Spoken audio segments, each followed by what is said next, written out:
My name is Samira Rangel, and I will be discussing the artist Ana Mendieta. So, Mendieta was a Cuban artist born in Havana in 1948. She and her sister arrived to the United States in 1961 due to their family's association with counter-revolution efforts. She attended the University of Iowa as a painter, but later began doing feminist performances as well as her famous earth work. This quote by Ana Mendieta, "My art is grounded on the belief in one universal energy which runs through all beings and matter, all space and time," really encapsulates what she was going for in her art.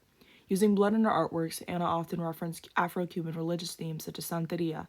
She was also known to utilize her own body and silhouette in her art, exploring her womanhood and fluid relationship to the earth.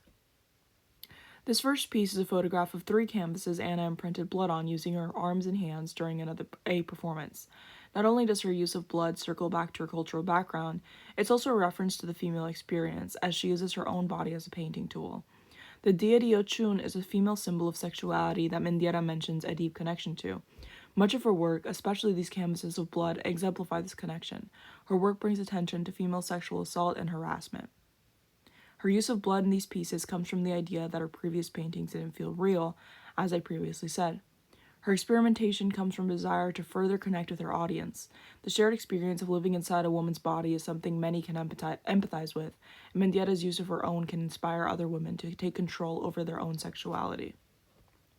This next work is a photograph performance of Mendieta working in animal sacrifice, a common practice in Cuban Santeria. The process of the sacrifice itself is incredibly culturally significant. Her family came to the U.S. as political refugees under Operation Pedro Pan. Most of her art is an ode to the life she had no choice but to leave behind, an attempted bridge to fill the gap between her past and new life. This is especially clear in this performance. Her use of a living creature, its blood, and her interaction with it also presents greater spiritual themes and breaks the mold of traditional Cuban art. This is one of the many photographs from Mendieta's Silueta series where she continues to explore her body and cultural spirituality in her art. In this photograph, along with others in the series, she utilizes natural forces of creation and destruction in the world. She uses things like water, fire, gunpowder, and earth to interact with her body. This is an example of her many ephemeral pieces. She's able to use the impermanence of her materials to show the fluidity and transience of womanhood, as well as a woman's pervasive role in the spiritual world. The imprint of her body on the land, Mendieta says, is also a way to cope with the exile of her country. By incorporating elements of Santeria in these works, she's able to display her feeling of longing for Cuba.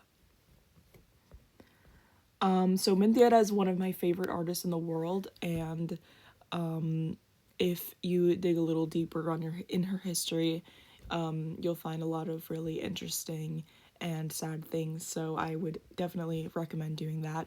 But that's the end of my presentation, and these are my references.